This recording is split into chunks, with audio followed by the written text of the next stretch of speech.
25 was making such a statement in my head, but it's just that I thought it was such a beautiful place that nothing could compare to it, and that if I had to like die now, you know, just scatter me all over the place, you know. And really, I just had to say it, you know, sorry, just had to. You're going to forgive me if I talk to you a little bit about your own parish, because I love to talk about these things, so please just bear with me. Port Maria, originally named Puerto Santa Maria, was the second town established by Spanish settlers in Jamaica. So you see how important it is. It's a small, rugged town in the parish of St. Mary and has a population of approximately 7,500 persons. Notable buildings include the St. Mary's Parish Church, which is across the road, built in 1861. That's like 100 years from the date from when I was born. So there you go. And the St. Mary Courthouse, it's a Georgian structure, and it was built in 1820. And it now houses here, the Port Maria Civic Centre, and it is absolutely beautiful. Mr. Anderson took some pictures of it earlier when we came in, and if you see those pictures on his phone, you probably think you're not even in Jamaica, you know? So, I mean, if you can really appreciate this place, please try really hard, you know? I know in our day-to-day grind, we don't tend to appreciate it, but as somebody who's not here all the time, please try. It's so beautiful. You also have the Paget Beach and the Cabarita Island across the way. The town is known for a number of agricultural products, such as coconut, citrus, bananas, sugar, coffee, and pimento. And as at March 2012 of this year, the mayor of Port Maria is His Honor, Mr. Linval Freeman. Now, over the past 10 years, there have been substantial improvements in the economy due to the influx of investments in infrastructure, including a new international airport, that's Ian Fleming International, a new highway, and the development of luxury resorts such as Golden Eye and Golden Clouds. It is also the birthplace of established dancehall reggae artists such as Capleton, Lady Saw, and Tanya Stevens. Other notable residents of St. Mary include best-selling author Colin Simpson, who is the great-great-grandson of noted slavery abolitionist James Philippo, and also the acclaimed music producer Chris Blackwell. Another person of note is the playwright Noel Coward, whose Firefly Estate is designed as a National Historic Site. I can tell you I've been to that site, and I remember going there with some small children, and they were dancing around the garden area where there's a statue of Coward, I think, remember sitting down. But it's just, the whole place is just really absolutely beautiful. In the 1990s, the Island Outpost Corporation developed one of St. Mary's best-known tourist attractions, that is the James Bond Beach. And this beach was also featured in the James Bond film Dr. No. The Civic Centre itself, where we are now, began its life as the St. Mary Courthouse, a Georgian courthouse which was built in 1820. The building also houses the St. Mary Police Station. It's currently the home of the Parish Council offices. I have here that it has the dubious honor of playing the host to the trial of Sir Alexander Bustamante. We know it suffered a bad fire damage in 1988 and was rebuilt in 2000 under the San Jose Accord, financed by the governments of Jamaica and Venezuela. So basically, why I'm talking about this is because I want all persons in St. Mary and Port Maria to completely respect all your important buildings and cherish them absolutely and completely. Okay, this evening, the program is about protecting your money in today's economy. Now, this forum is something that the Jamaica Deposit Insurance, along with the Bank of Jamaica, which is your central bank, and the Financial Services Commission, and the Jamaica Stock Exchange, we do this as part of a public education and awareness initiative. Because public education in relation to the protection of your money is very important for all citizens of Jamaica. I'm really honored and actually quite privileged to be standing here and to be making these presentations to you today. And I can tell you that we're all very pleased to see this turnout of the citizens, residents of Port Maria and St. Mary. So we really appreciate this, and we're going to try, this evening is going to be very informative for you, but it's not going to end here, because you will have all our coordinates. We're in Kingston, but you can get us on toll-free lines, you can get us on the internet, and so any questions that might not be answered here, we're asking you to make sure that you put those questions in to each of these organizations that you will hear here tonight.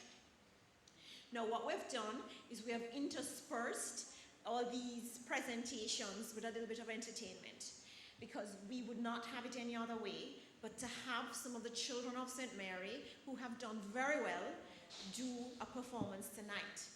And before we start anything, we're going to have the Mason Hall Primary School dancers do a presentation.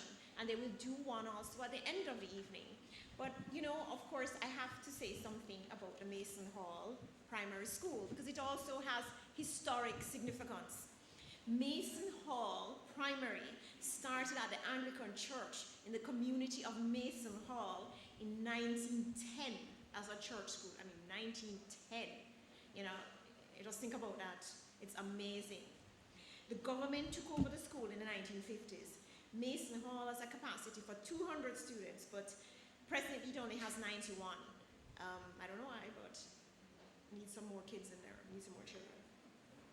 The principal, Mrs. Jean Bryan, along with 3 teachers, are responsible for the training and development of the young persons who attend there, and they're extremely talented. It is the home of the Mason Hall Primary School dancers, and I'll tell you about these dancers. They won, this is the 3rd year that they're entering the national dance competition, and they were awarded the national gold in 2010, and the national gold again in 2011, and the parish gold in this year, in June of this year. So you have before you a very talented,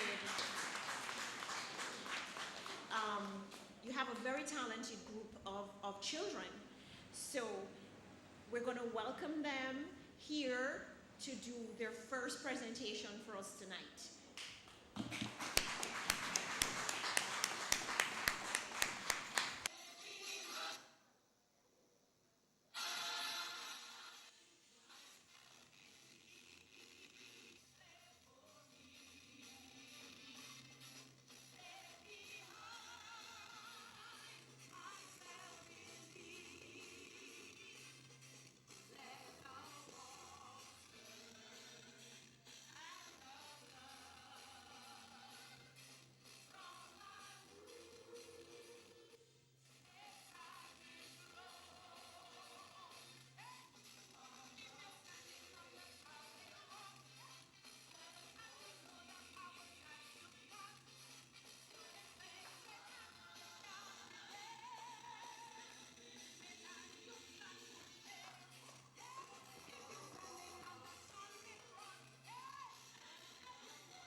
first presentation will be made by Mr. George Mackenzie. He is a director for the Credit Bureau Oversight in the Financial Institutions Supervisory Division of the Bank of Jamaica. Mr. Mackenzie is a director with the Bank of Jamaica, and he has direct responsibility for the Credit Bureau Oversight. The Credit Bureau is that new thing you have heard about, so he's going to give you some information on that so you can understand it much more clearly, and you'll be understanding it from the persons who have the power to regulate that Credit Bureau. So you don't have to hear it on the road, you're going to hear it right here. And as I said, afterwards, if you need more facts, you can contact Mr. Mackenzie. He has been employed to the Bank of Jamaica for 39 years, so it's impossible, but 37 of those have been spent in the Financial Institution Supervisory Division of the Bank of Jamaica. That division is the division that regulates your banking system. They regulate your commercial banks, your merchant banks, and your building societies, and help to keep the system safe for you. Prior to assuming his role in the Credit Bureau unit of the Bank of Jamaica, Mr. Mackenzie's role also included being in charge of the Secretariat for the Caribbean Group of Banking Supervisors. And he spent most of his time at the Bank of Jamaica as a bank examiner. That is the persons who go into your commercial banks, merchant banks, and building societies, look at them to see that they're keeping their business, their financial business in order.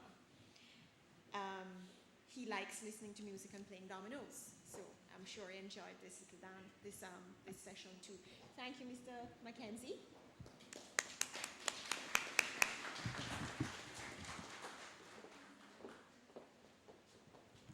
For those kind words, that brief introduction. And of course, I endorse your earlier sentiments about the parish of St. Mary. It's a wonderful place to be. Good evening, everybody. I'm here to speak about the Credit Bureau. It's a new regime in Jamaica, and I'm going to take you through 6 different areas in terms of the legislative framework. I'm going to provide the background information on Credit Bureau, some of the key features of Jamaica's credit reporting framework, the Bank of Jamaica's role, and also I'm going to speak about the licensing process, what was involved in granting licenses that we have granted so far, and I'm going to speak a little about the public education campaign that we planned. The legislative framework. The Credit Bureau, the Credit Reporting Act was passed in August 2010, and it became effective in October of that year. The Credit Reporting Regulation, which served to operationalize the Act, took effect later, that is in January 2011. What is a credit bureau? A credit bureau is an agency that collects credit information from lenders, that is a bank, for example, and other relevant credit information sources on a borrower's credit history, and provides information for a fee to prospective lenders.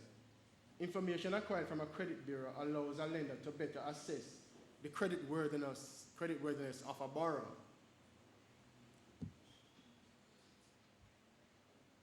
A credit report. What is a credit report? A credit report represents a comprehensive credit profile of a borrower. And this includes, for example, the personal information on the person. For example, the customer's name, his ID, number, date of birth, etc.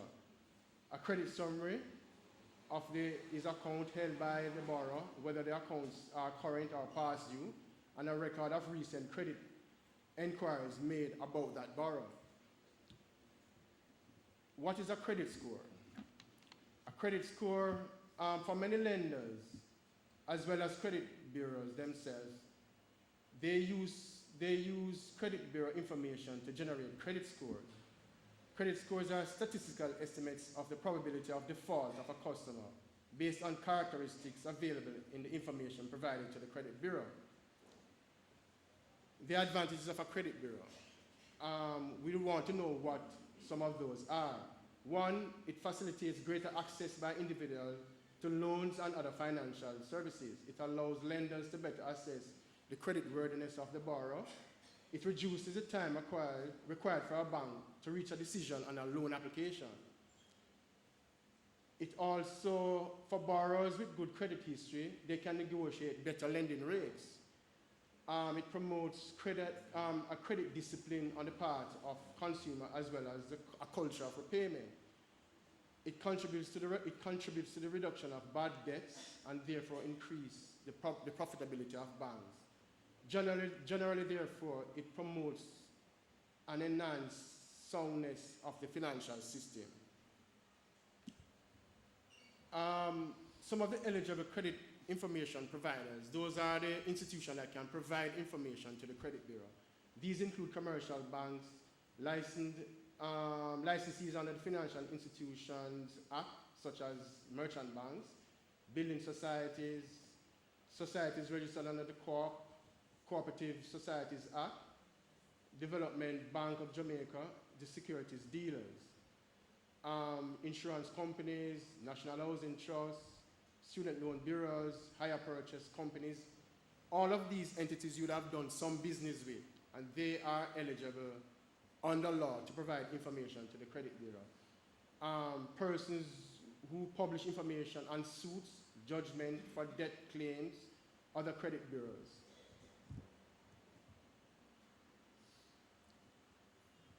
Credit information.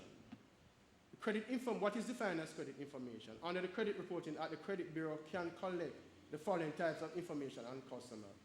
Information about the consumer financial needs and creditworthiness in relation to transaction involving the borrower, the amount and nature of loan and advances or other credit facilities granted to the consumer, the type of security taken in respect of credit facilities. Those are what are defined as credit information under the Act. The nature of guarantee and similar facilities, the history of financial transaction involving borrower, the analysis of all the above information, and the conclusion as to the creditworthiness of the borrower or the customer. Access to credit information. The following persons can request a report from a credit bureau.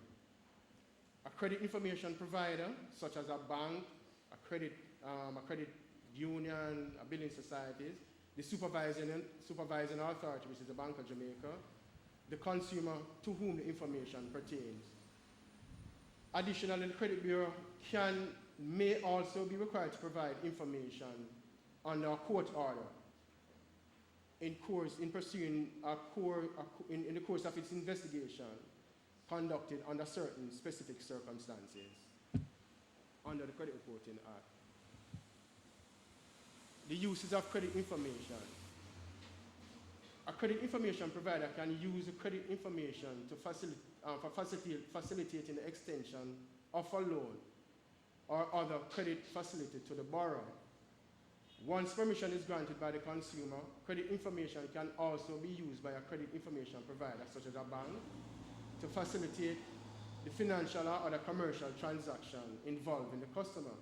It can also be used for underwriting of insurance involving the customer and for purposes of employment of the consumer or other purposes in accordance with the specific written instruction of the consumer.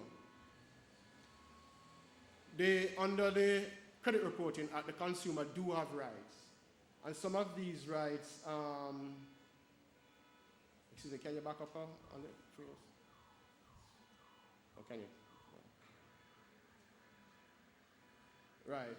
Some of these rights, the consumer is entitled to receive a free report in each calendar year, a full disclosure of information pertaining to the consumer in the Credit Bureau's custody, and submission of a written request to the Credit Bureau. So at all times, for you to get information as a customer, you have to submit to the credit bureau a written request. Any subsequent request by the consumer will require the payment of the credit bureau's fee. The information that the consumer is entitled to receive on submission of a written request to the credit bureau includes the nature and substance of all information pertaining to the consumer that is in the custody and possession and control of the credit bureau, the source of the gathered information, the name of and address of every person to whom such information has been disclosed by or on behalf of the credit bureau during the 6 months period immediately preceding the date of the consumer's request. Other rights include if asked by a consumer, a person who has obtained a credit report from a credit bureau, for example, a bank, that person is legally required to confirm receipt of the information and advise the name and address of the credit bureau that provided the report. Where a benefit is denied or a liability imposed on a consumer based on credit information provided by a credit bureau, the consumer must be so informed and also advised of his rights to request the name of the credit bureau. The consumer, there is a framework for consumer complaints, and this framework is presently missing in our existing governing statute, but for credit bureau, there is a framework.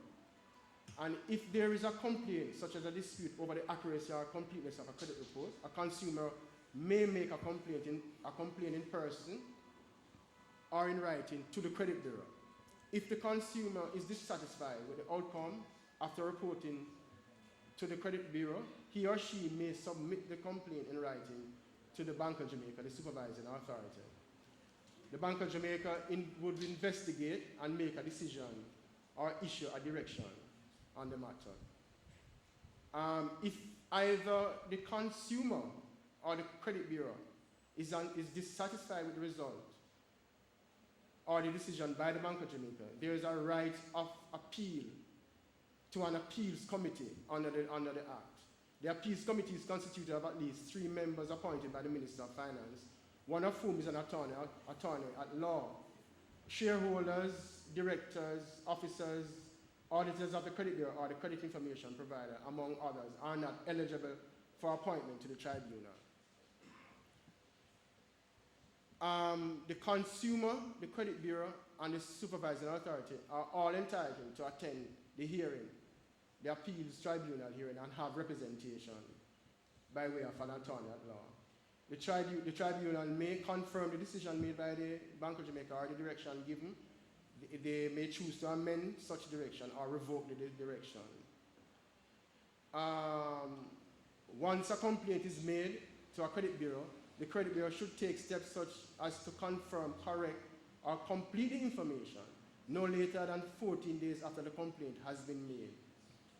Whenever credit information has been amended, a copy of the amended report is sent by the credit bureau to every person to whom the credit bureau disclosed the incorrect or incomplete information. The consumer is also notified when the necessary changes have been made. Bank of Jamaica's regulatory role. Our role as supervising authority, first of all, we are the designated supervising authority under the Act. Bank of Jamaica powers include conducting review and recommending on license application, ongoing supervision. We conduct ongoing supervision. We require periodic reports from credit bureaus. We issue supervisory guidance for credit bureaus operation. We issue directions, and we investigate consumer complaints, as indicated earlier. A fairly detailed approach. It involves an assessment of the background of the applicant, such as the corporate profile, the regulatory standings of the applicant company in other jurisdictions. We look at the capital adequacy framework. There's a required minimum capital of $100,000, the Jamaican equivalent of that. The sufficiency of resources to support on a continuous basis the sustained viability of the company. And we also look at the source of funds for the capital injection in terms of the AML and safety requirements. We look at the fitness and propriety of the significant shareholders. We look at the proposed corporate governance structure. We look at the credibility and the viability of the business plan, the sustainability of it going forward.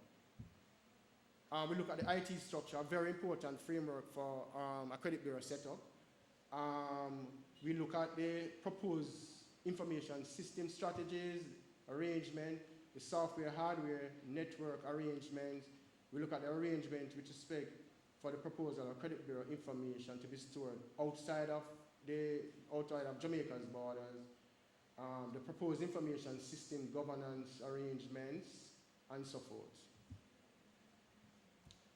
Post-licensing,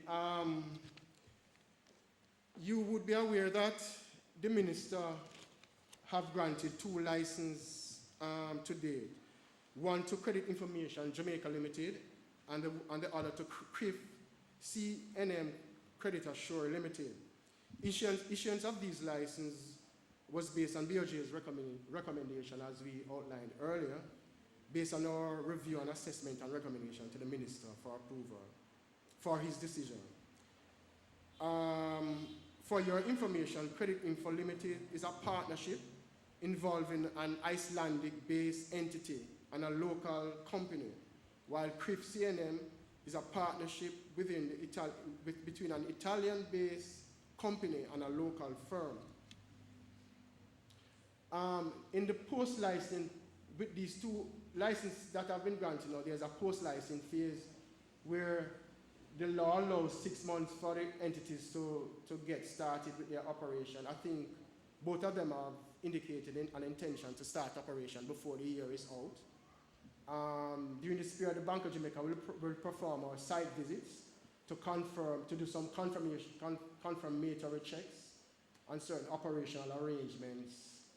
And at this stage, the Credit Bureau would, as we speak now, would be engaged in agreement contracts with the credit information providers and so forth.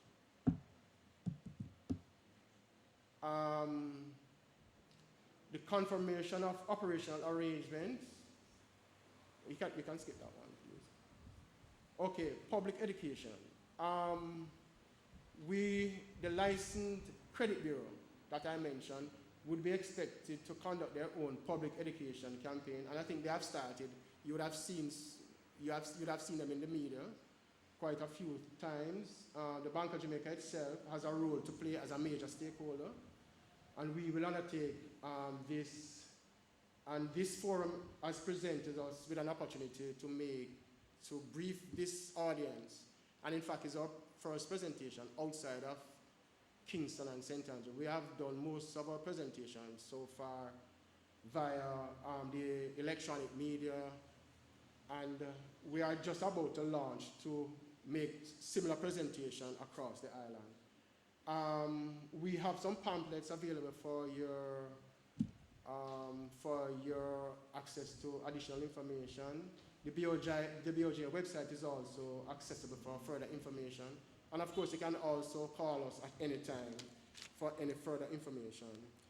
I would like to conclude by saying that the advent of credit bureau regime in Jamaica is seen as having a positive impact on the efficiency and stability of our domestic financial market, mindful that efficient functioning markets are driven by knowledge of information.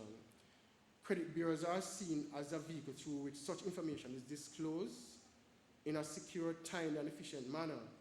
The question which I'm sure the audience may be asking is, how does the credit bureau reporting regime affect me as an ordinary customer, as an ordinary bank customer?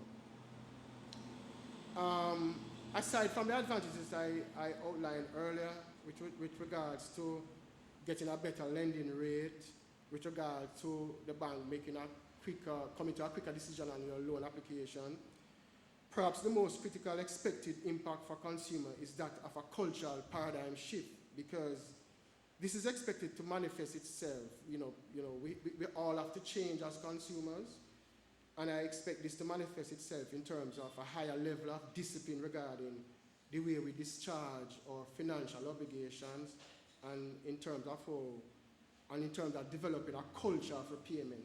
Because going forward, gun is the day when we're going to be seen where a person can go to bank A, borrow, become very delinquent, go to bank B, borrow at a favorable rate and a comparable rate as somebody who has a better risk profile, you know. So these are some of the expected advantages of the credit bureau.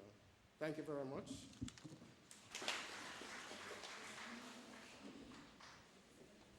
Thank you very much, Mr. Mackenzie, for that presentation.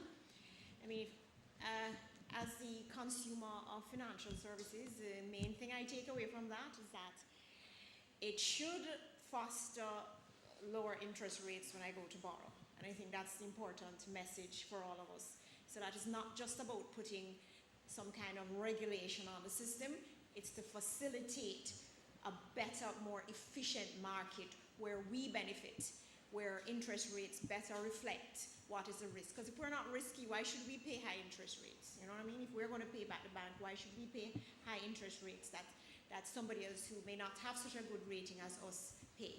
So I think for consumers, that is the message, and we thank Mr. Mackenzie for that message. We thank the Bank of Jamaica for putting in this sort of framework for us, because we know that this framework is in most countries where their financial markets are in fact efficient. So we're really happy for that. You're a good customer, you're probably going to end up paying less for your loans. Is that right? Yeah, I think that's the message you probably should take away from here. Okay. I did not actually introduce myself. I just started chatting about St. Mary.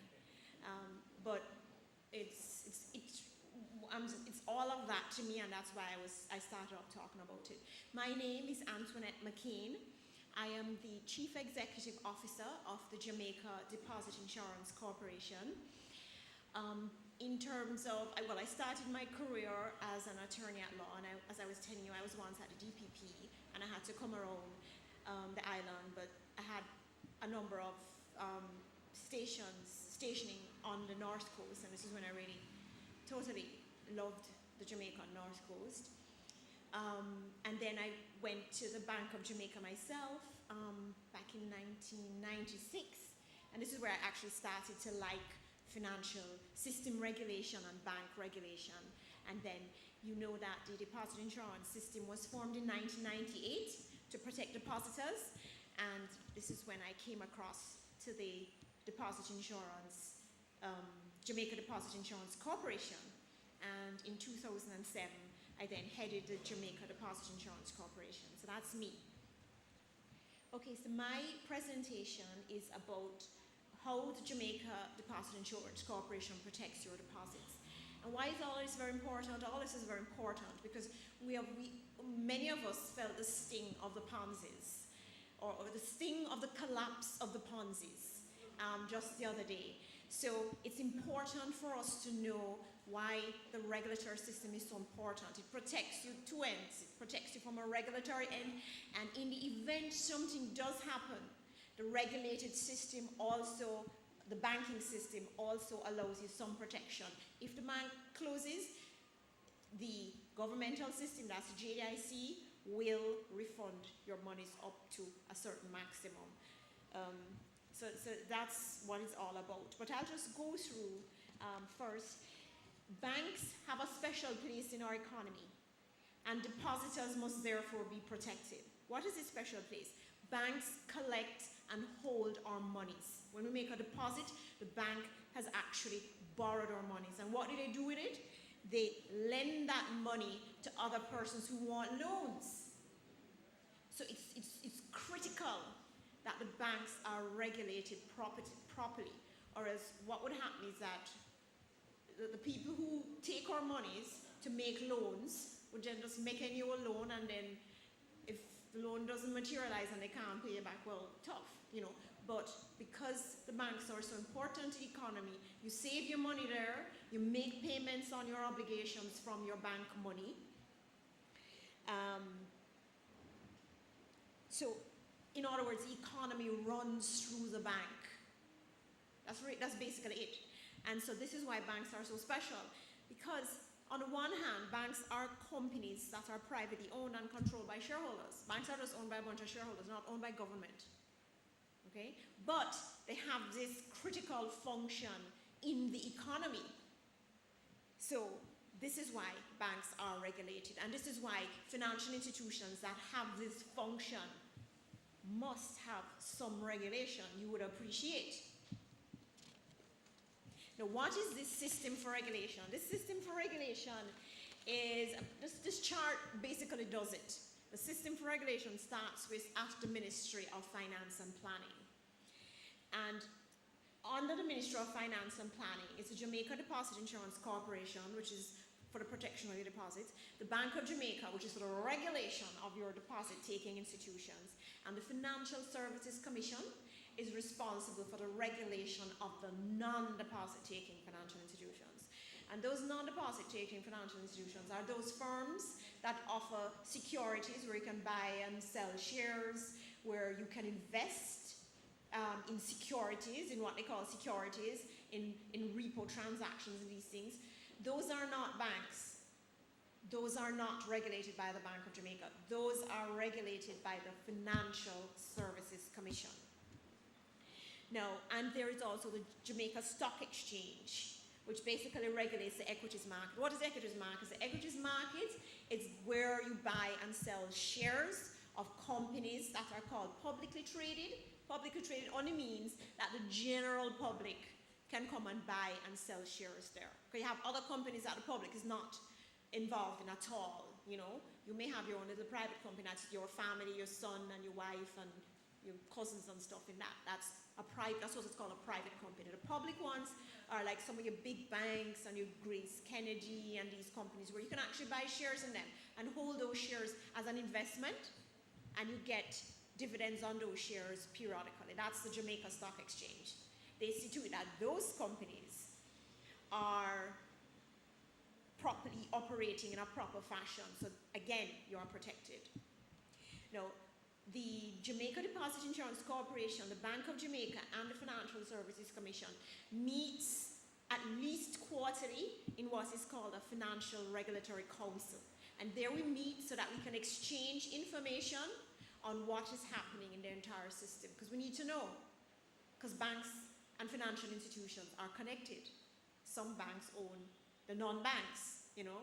So, and it's so important that we know what's happening in the entire financial system. There's new regulation coming on stream that will actually enhance that power to see the whole system as a whole.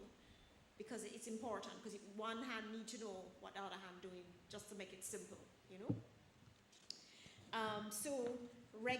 Now, the Jamaica Deposit Insurance Corporation is responsible to pay out depositors who have deposits in the deposit-taking financial system. So that's the system I am going to focus on.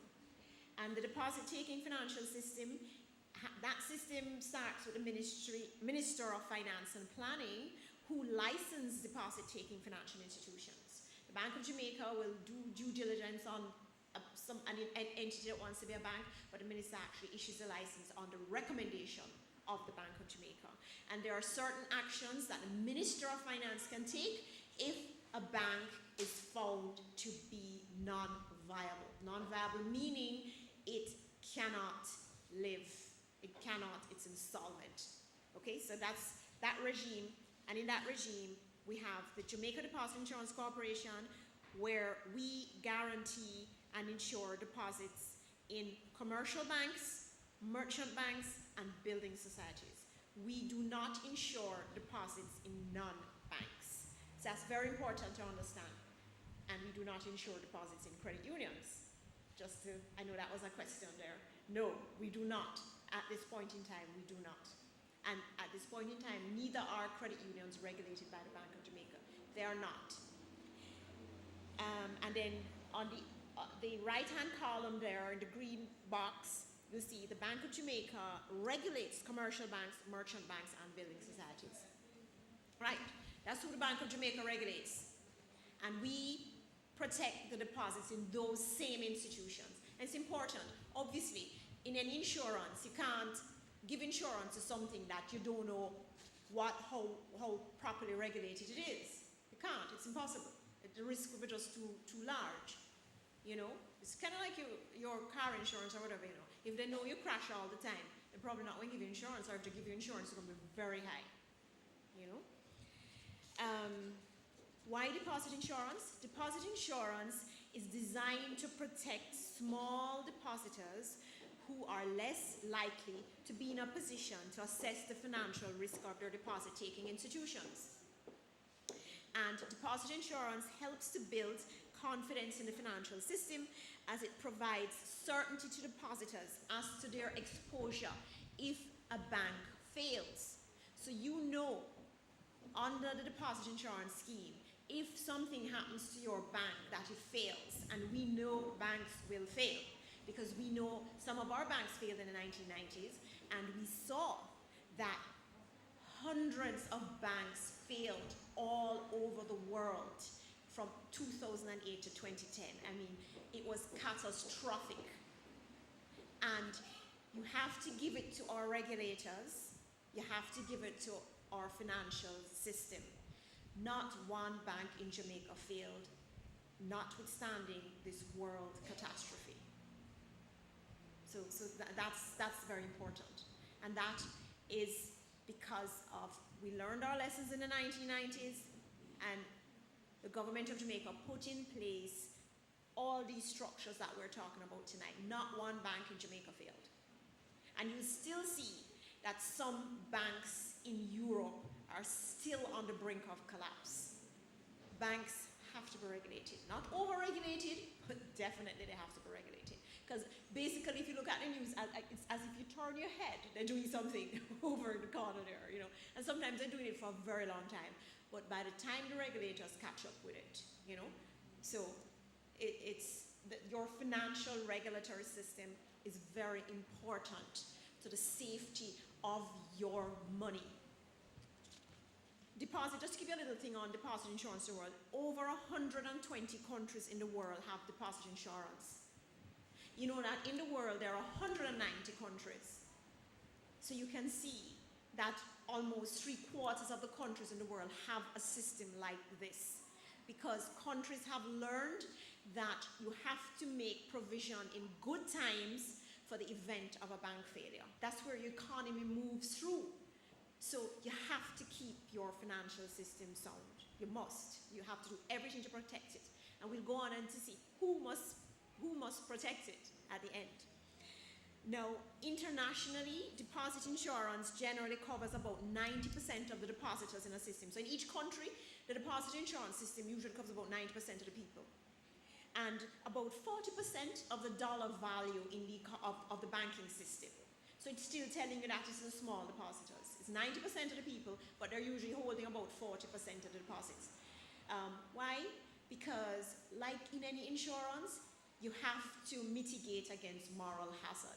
If you were to cover every depositor, the cost of that would literally make the purpose of it a nullity. It's kind of like your insurance company.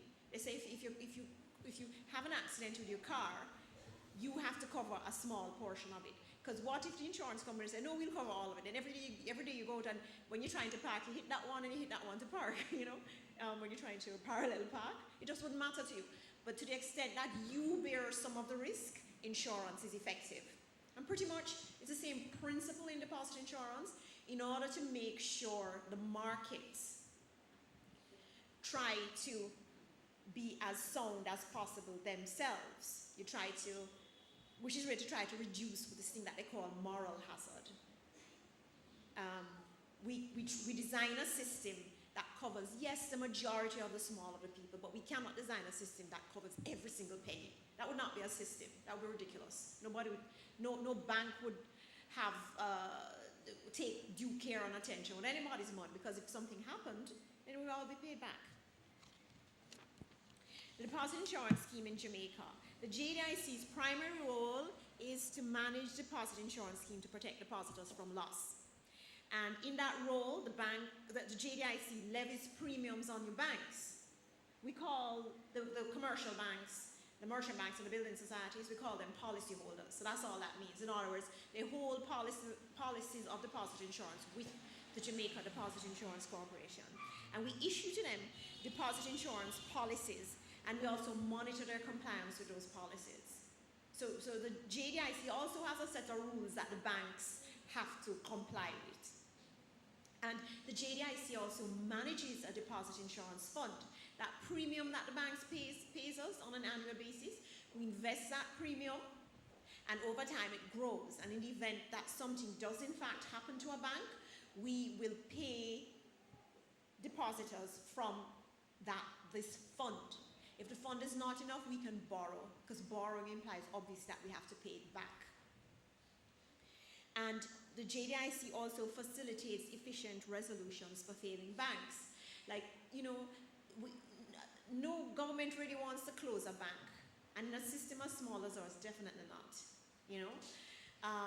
So the JDIC can also use its funds to assist in the resolution of a bank. If a bank is having difficulties, JDIC can use the funds to assist a workout of the bank so that it doesn't close. And so no depositor loses any money.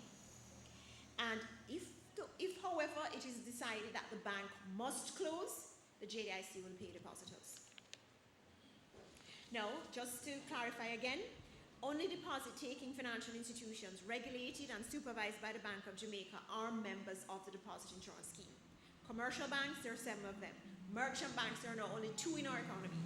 And building societies, there are 4. And these institutions must have deposit insurance. They must pay us the premiums. It is not a matter of choice of these institutions. It is a matter of law. And what exactly does JDIC insure on behalf of depositors? Your savings and checking accounts, all your savings accounts and checking accounts are covered. Your certificates of deposits, money orders and drafts that you may hold, foreign currency deposits, so if you have deposits in foreign currency, we cover that too. Prepaid cards, where, for example, the card holder has a right to the balance, because you know, when you have a bank card, you have a card, but you have a balance in the bank. So we cover that balance in the bank also. Now, what is this coverage that we actually allow? The coverage limit at this point is $600,000 per depositor per institution. And that's important to understand. What is a depositor? What does that mean when we say per depositor? When we say per institution, we mean in each bank. So there are 7 banks. If you have deposits in 7 banks, we cover your deposits separately in the 7 banks. We don't merge the 7 banks' deposits. No. In each bank, we cover your deposits separately. What does per depositor mean? And here is the interesting part for depositors. You know that in law, there are different categories of ownership. Just as you can own land by yourself as an individual, or you can own land jointly with someone else or other persons. You can also hold your accounts as an individual bank account, or you can own joint accounts, and some of you do, so you know that. You can also own business and company accounts if you have a business or a company which is separate from you. And there are trust accounts also. For example, the one that probably everybody knows about is lawyers by law must hold their clients' funds in trust accounts. But it's the client's funds that are in those trust accounts, not the lawyer's funds, the client's funds. And under the deposit insurance scheme, we will cover the client's money in that trust account. And there are also nominee accounts where you have a principal and agent. And why this, so we will cover the monies in the account in the interest of the principal. Because the agent is the one who would have opened the account, you know. But he's holding that money there for another person who might be a principal. No. So when you look at it, in theory, you could be getting not just $600,000. You could be getting, if you hold all those categories of accounts, you'd be getting $600,000 on each of those categories of account. So if you have an individual account and it has $700,000 in there, you're entitled to $600,000. If also you have a joint account with someone else, and and that has $700,000 in there, you'd also be getting $600,000 on that joint account. Then you get 300,000. Up to 600,000. Up to. Yeah. Up to 600,000.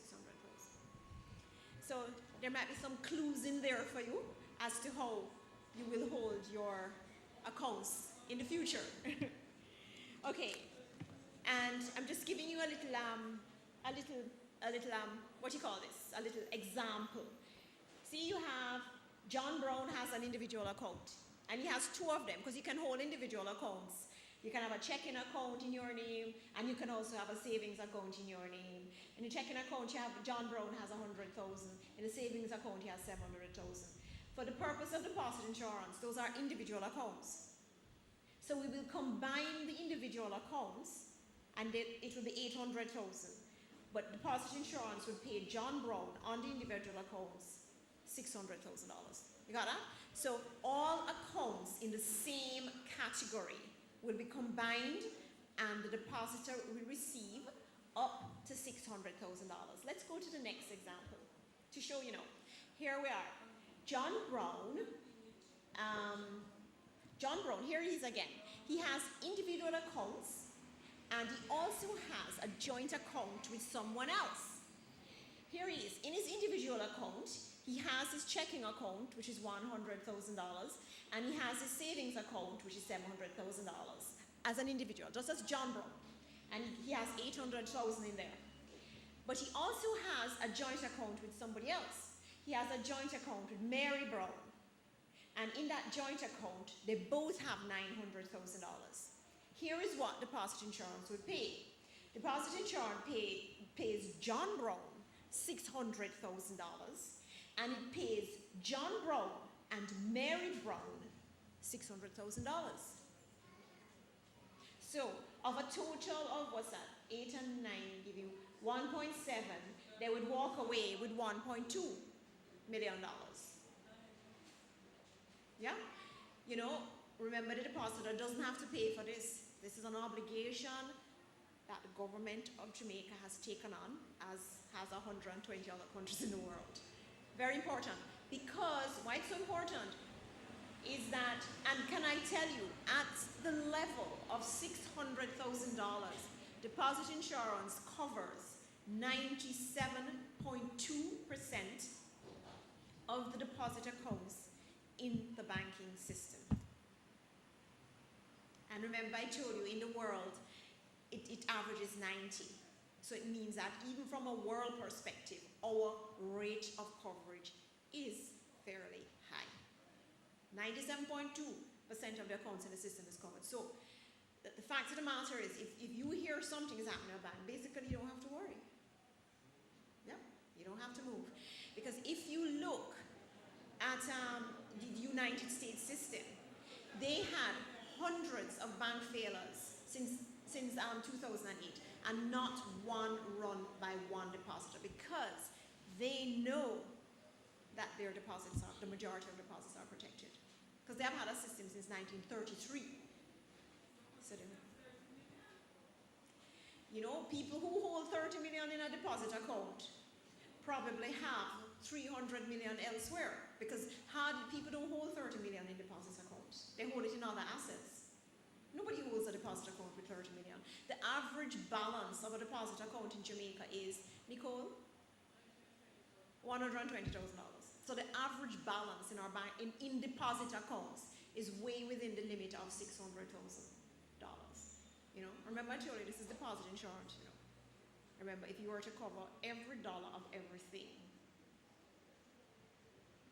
it wouldn't be insurance. All right. We did that. Okay. I want to talk about the trust accounts a bit and the nominee accounts, because this is something new. In February 2011, we amended the Deposit Insurance Act. The Deposit Insurance Act is the act that creates the deposit insurance system and tells us all the rules for the deposit insurance system. And since 2011, a depositor who holds an account, trust accounts are held where a depositor holds an account, but that the funds in that account is on behalf of another person or a number of other persons. who are called beneficiaries, and those persons are the persons who are legally entitled to the ownership of the funds in the account. As I gave you the example of the lawyer's account, where he holds monies for his clients, before 2011, the law was such that the account could only get $600,000. So we amended the law in February last year to ensure that we would go behind the name of the person on their account and go straight to the beneficiaries, and we'd see to it that each beneficiary would be entitled to get that maximum coverage of $600,000. And I can tell there are lots of trust accounts in the system. You have, for example, the Administrator General, because the law says that they must hold the accounts of their customers in a trust account in a bank, who holds lots of funds for lots of estates. And each estate that is represented in that account can get up to the $600,000. Okay.